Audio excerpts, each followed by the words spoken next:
Hi everyone, I am Richard Mitchell, the reviews content director here at Joystiq, and today I'm joined by Ludwig Kietzmann, our editor-in-chief. Hello, Richard.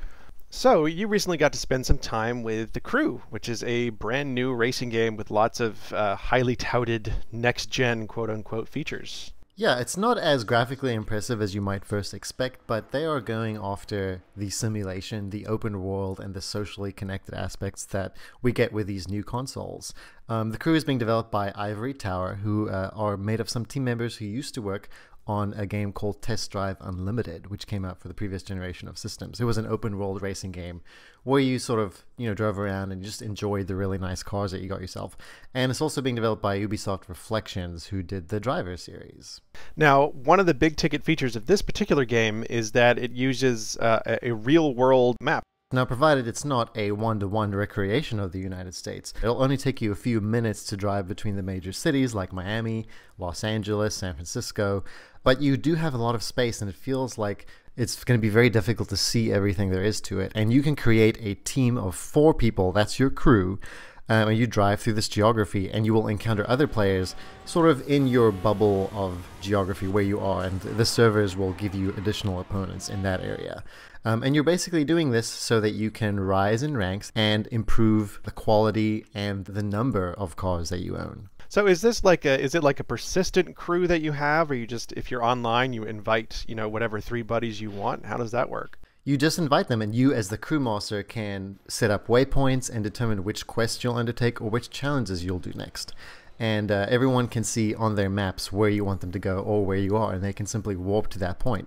Now, one of the big things that everyone's talking about in next-gen gameplay is the way that multiplayer works. Like, we've already seen this with the new Need for Speed, where people are just in the world. It's like you're always playing multiplayer. Is that how this works, or are they discrete modes? It's very similar, and all of the modes blend together in this big open world. It doesn't feel like you're switching between modes. Now, you can switch different racing modes when you apply different kits to your cars. So you could, for instance, purchase a Lamborghini Aventador or a big, bulky Ford F-150 Raptor, and you can apply different specs to that car. So you can apply an off-road spec or a performance spec or a street racing spec, and that will determine which events are open to you in the world. So you mentioned this is going for a simulation angle. It's got real-world cars on, sort of real-world areas. How does the racing actually feel? I would say most of the racing in the car field tends to be on the heavy side. I don't think that the sense of speed is tremendously high in this game. What I think people will appreciate are the little details in customizing your car. So when you go into a garage, you can see individual parts in the engine and change them out and immediately see changes as you upgrade the car. It's actually a really neat presentation-wise because it helps people understand what they're changing in their cars if you don't know the difference between a piston and a dilithium crystal. There are dilithium crystals in cars, right? Last I heard, yeah. And all these specs that you change, as you unlock and level up your car, you can level up different parts, and they're all categorized according to bronze, silver, and gold level. So that level of car customization is on the one end of the spectrum of that game that I think is interesting. On the other end of the spectrum is the huge environment. So how big are we talking? We are talking multiple Far Cry 3s, multiple Grand Theft Auto 5s can fit into the map that they've created. What I think is interesting about it is it creates this feeling of going on a road trip. The game was at its best when I was driving with my crew from San Francisco, for instance, to Salt Lake City. It's like a 20-minute drive, and you're just kind of weaving through traffic and through these curvy roads, and it's not a challenging race per se, but it is that feel that you get from just blissfully driving your car. What I'm curious about is, you mentioned a lot of simulation elements and that there's lots and lots of customization options, but that they are accessible. So my question is, if someone is into more casual racing games, if they're used to, firing power-ups at people, are they still going to find some enjoyment here? Or do you think it's, is it this like Gran Turismo? Is it going to turn me off if I'm not a real gearhead?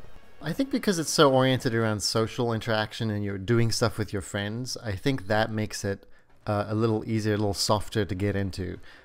It's more of a Diablo-esque approach almost, where it's about completing tasks and gaining car loot, seeing the country, versus the reward of white-knuckle racing. So I think because of the handling and the sense of speed that they've got here, people who are looking for purity in a racing game may find it a little cold. We're getting to the point now where both the PlayStation 4 and the Xbox One have been out for a while, and I think people are expecting some pretty serious graphical horsepower. So how would you describe the crew? I mean, is this a very visually impressive game? Did it impress you? I found the size and the scope of it very impressive, and I thought it was very seamless in how challenges and races blend together and how you're able to instantly warp to a different part in a completely different city that looks and feels different. I don't think visually it has the kind of detail that you associate with a cutting-edge racing game. It's certainly lagging behind the likes of Forza Motorsport 5 or even Gran Turismo in some ways.